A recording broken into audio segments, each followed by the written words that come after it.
Hi everyone, welcome back to my channel Geography with Joy. This is Subhalakshmi and we are discussing about agriculture in India. In today's class, we are going to learn something very interesting which you are going to enjoy for sure. Before that, please subscribe my channel and like and share my video. It will help me to serve you better. Then, without much delay, let's start the class.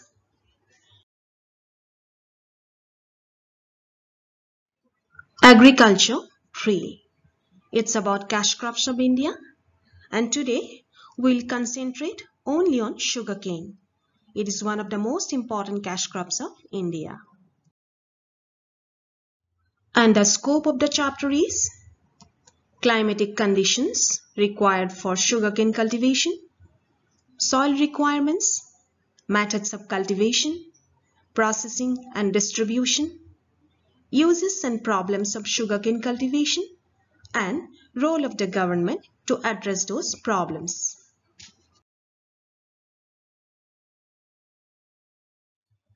Before proceeding, let's learn about cash crop. What is a cash crop? A crop produced for its commercial value rather than for use by its grower and his family is called a cash crop.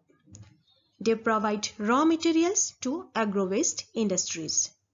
They provide money to the farmers not only to improve their living conditions but also to improve their farming practices.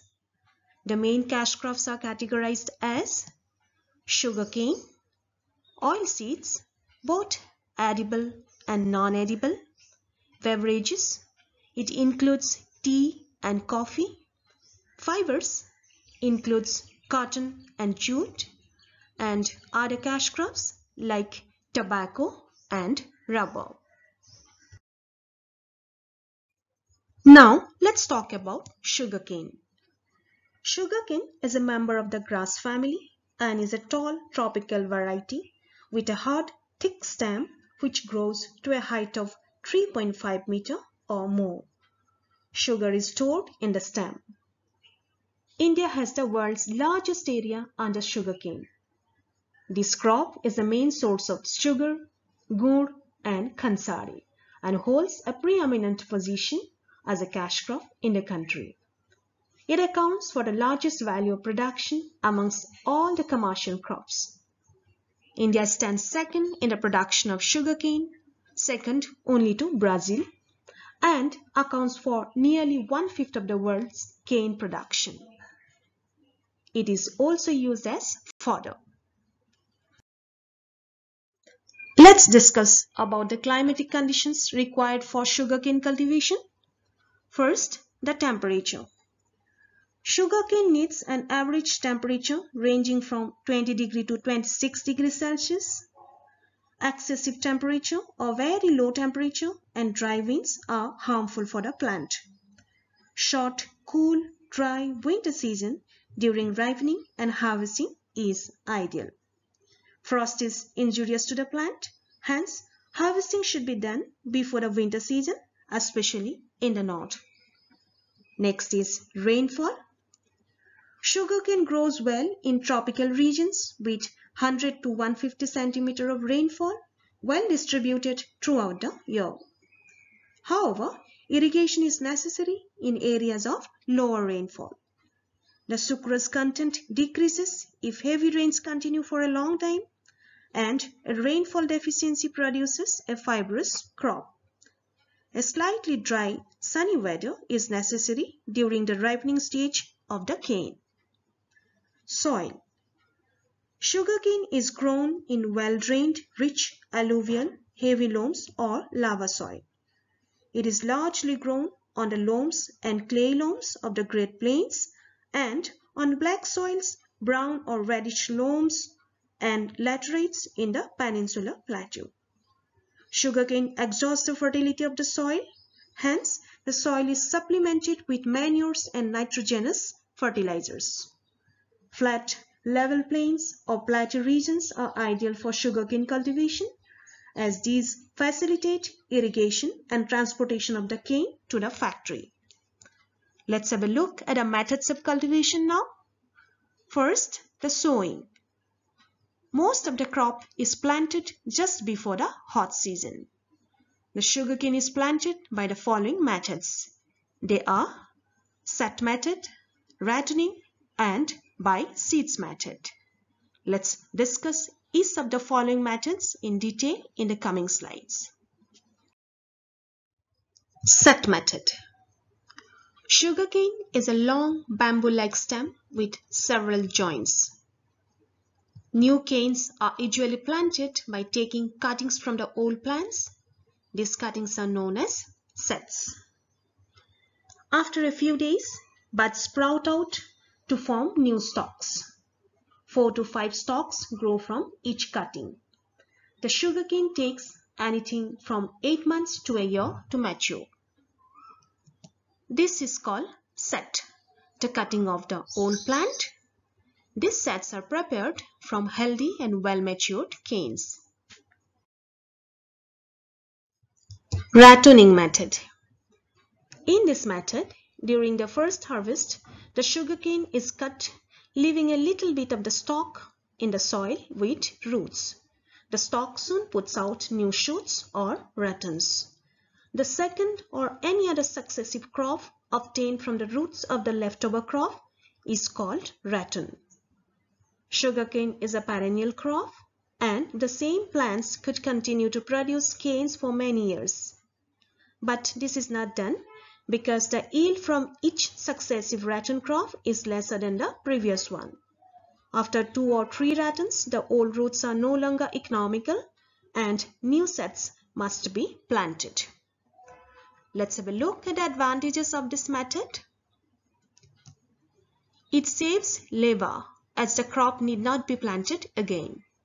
The ratoon matures early. The method is cheaper as it doesn't involve any extra inputs. Then what are the disadvantages of this method? Have a look as well. Productivity decreases with each successive crop.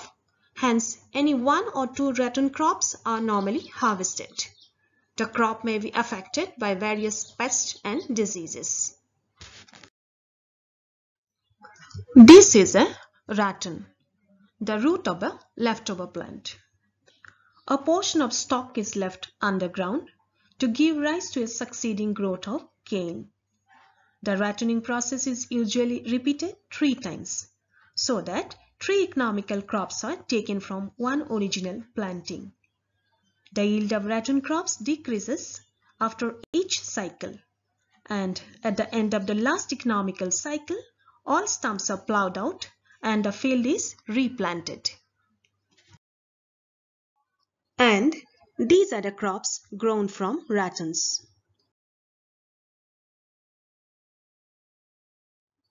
Cultivation of sugarcane by using seeds. Sugarcane can be planted by seeds, but this method has become obsolete. It is practiced only in some states where yield is not high. Sugarcane is planted in furrows and covered with soil. There is enough distance between rows to facilitate hoeing, weeding, irrigation, and harvesting. In some parts of the country, it is cultivated as a mixed crop. These are the seeds of sugarcane. Generally, sugarcane is grown by planting the seeds directly into the ground.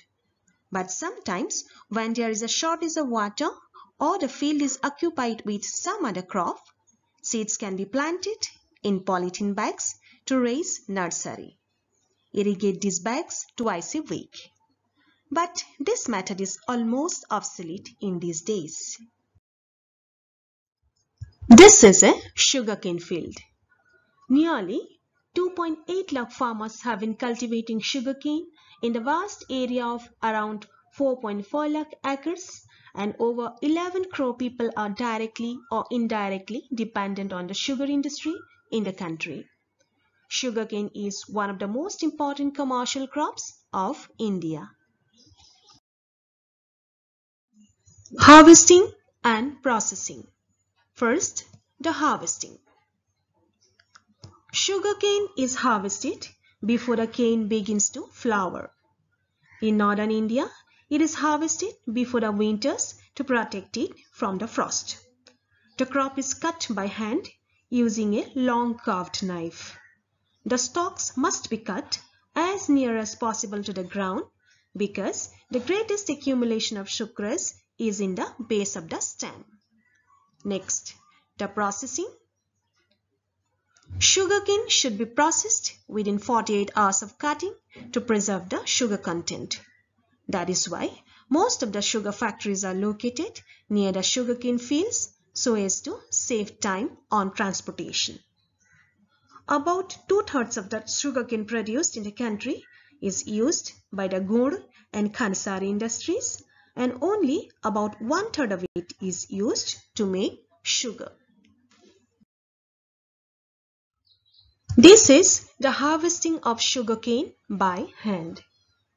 Sugarcane matures in 10 to 12 months in North India and around 18 to 20 months in South India.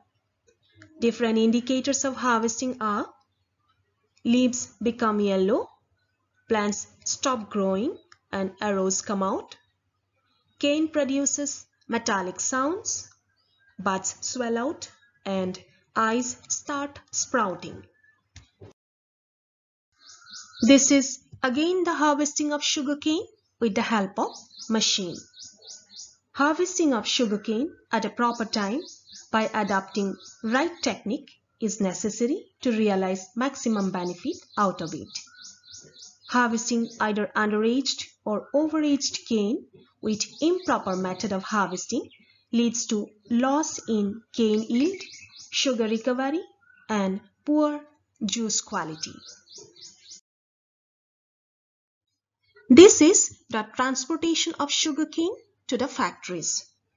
The sugarcane harvest is a complex logistical operation that involves the cutting and loading of cane in the fields, the transportation by truck, and unloading of the cane in the factory. Soon after the harvest, sugarcane should be sent to the factory within 48 hours or the sucrose content will fall. That is why it is always ideal to have the factories near to the field. This is a mechanical device to crush and extract sugarcane juice. Sugarcane juice from the extraction process contains many impurities. The juice is heated and purified by the addition of flocculation aids and lime. It helps to kill natural enzymes in the juice, which would otherwise break down the sucrose. And this is a sugar factory. It processes sugarcane to produce raw or white sugar. There are a number of steps in producing raw sugar from the canes. These processing steps will produce a brown or raw sugar. The raw sugar produced is often refined to produce white sugar. This sugar refining can be done either at a completely separate factory or at a back-end refinery which is attached to the raw sugar factory. These are some healthy pieces of sugarcane for you to relish.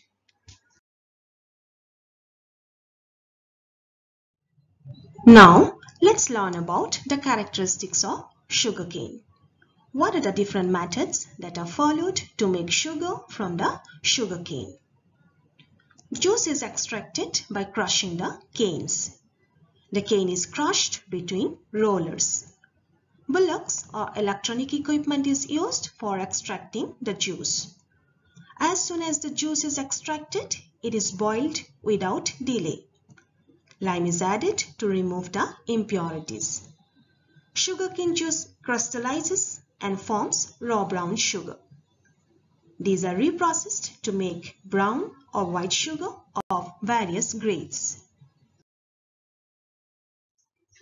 Uses of sugarcane. Sugarcane is used to make gur or jaggery and white sugar.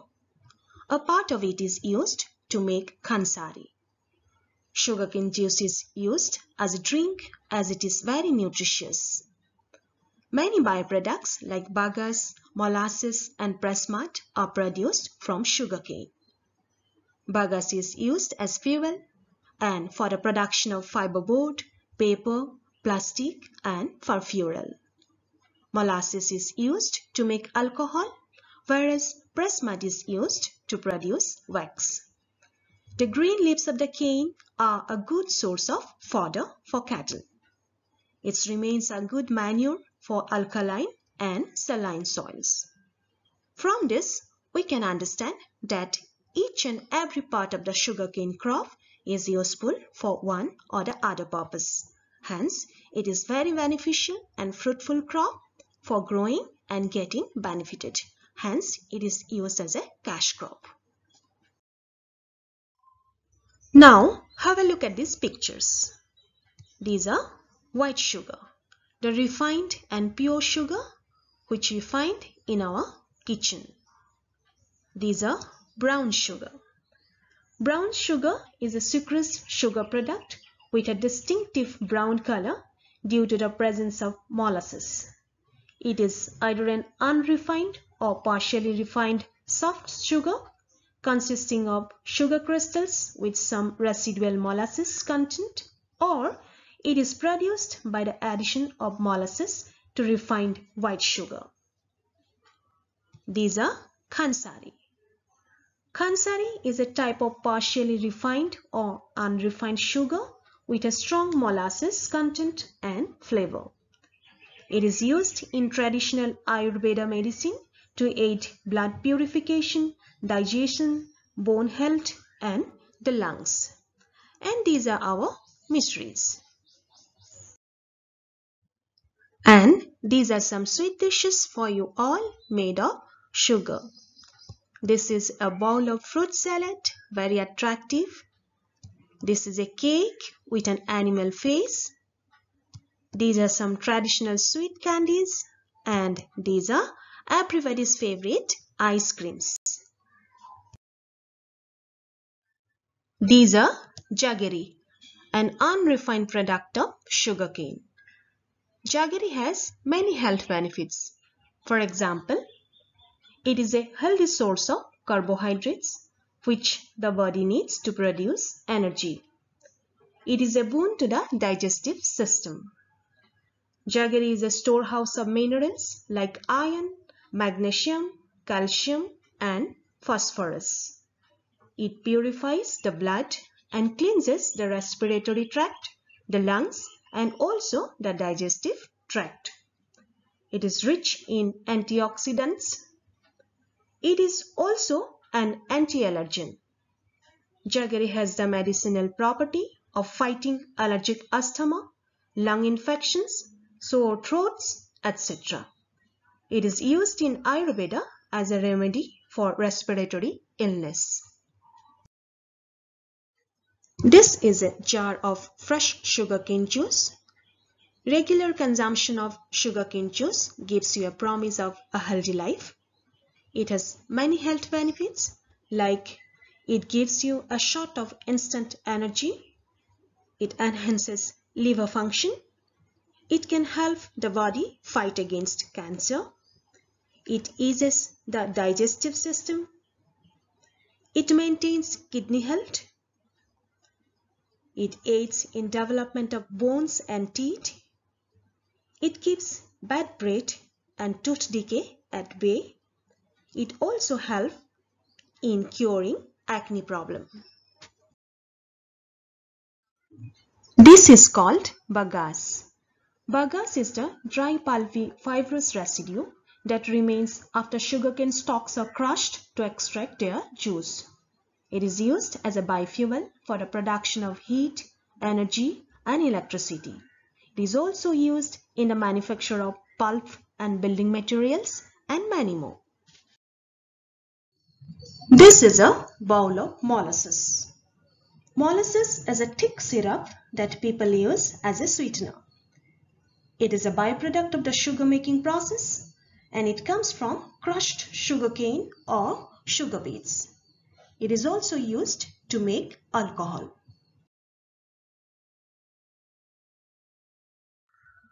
Let's talk about the distribution of sugarcane in India, areas and states. India has the largest area under sugarcane cultivation in the world and is the second largest producer of sugarcane in the world after Brazil. There are three main areas of sugarcane production in India. They are, in the north, the Sutlej Ganga plain from Punjab to Bihar. In the south, the black soil belt from Maharashtra to Tamil Nadu along the eastern slope of the Western Ghats, and coastal Andhra Pradesh and Krishna Valley. Let's discuss it in detail now. Sugarcane cultivation in North India. Geographically, the North Indian states are the chief suppliers of sugarcane because of availability of fertile alluvial soil, sufficiently high temperature and rainfall, availability of high water level enabling easy irrigation. Uttar Pradesh has an excellent network of canals and tube wells, but the dry winds or lu in May and June affect the normal growth of sugarcane. Uttar Pradesh is the largest producer of sugarcane. The other sugarcane producing states in the north are Bihar, Punjab and Haryana. Sugarcane cultivation in peninsular India. Although North India is the chief supplier of sugarcane, South India has higher per hectare yield and better quality of sugarcane than North India. The reasons are favorable maritime climate free from the effects of summer lu and winter frost. Both are harmful to the plant. Sufficient irrigation facilities, new farming techniques, availability of black lava soil with their high fertility and retentivity to hold moisture, better utilization of manure and fertilizers.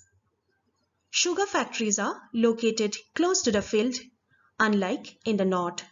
As I told you, sugarcane should be crushed out within 48 hours of their cutting to retain the sucrose content. Cooperatives have been more successful in the south. Longer crushing season. Tamil Nadu is the largest producer of sugarcane in South India. Maharashtra, Karnataka, Andhra Pradesh and Telangana are some of the major sugar producing areas in peninsular India. Problems of sugarcane cultivation. Although sugarcane is a very profitable cash crop, the farmers are facing many problems because of the following reasons. They are: sugarcane is a soil exhausting crop and therefore the cost of fertilizers increases the cost of production. The farms are far from the mills and a delay of more than 24 hours between harvesting and crushing reduces the sugar content. The cost of transport increases the cost of production. The crop is an annual crop and therefore the farmers are unable to cultivate any other crop, thereby limiting their income. It requires heavy amount of irrigation. The prices are fixed by the government based on quantity and not on quality, which most of the time is not profitable for the farmers. Apart from that, we have some more problems like old methods of production, need to maximize the utility of bagasse, non-availability of improved varieties of sugarcane. The crop may be affected by the various diseases, insects, pests and weeds. There is a problem of marketing too. Now, let's have a look at the role of the government in solving the problems. Cooperative societies have been set up by the government to help the farmers. Rural credit banks provide loans to farmers at low interest rate for buying farming tools, high-yielding varieties of seeds, fertilizers and pesticides. giving provision of subsidies on electricity to the farmers to produce more sugarcane, provide better irrigation means, and also export the excess production of sugar to get foreign exchange. This is the end of the class for today. I hope you have understood and enjoyed my class. In my next class, I will give emphasis on oilseeds and fibrous crops. Till then, stay connected. Don't forget to subscribe my channel and like and share my video. Thanks for watching. See you in my next class. Till then, bye-bye and take care.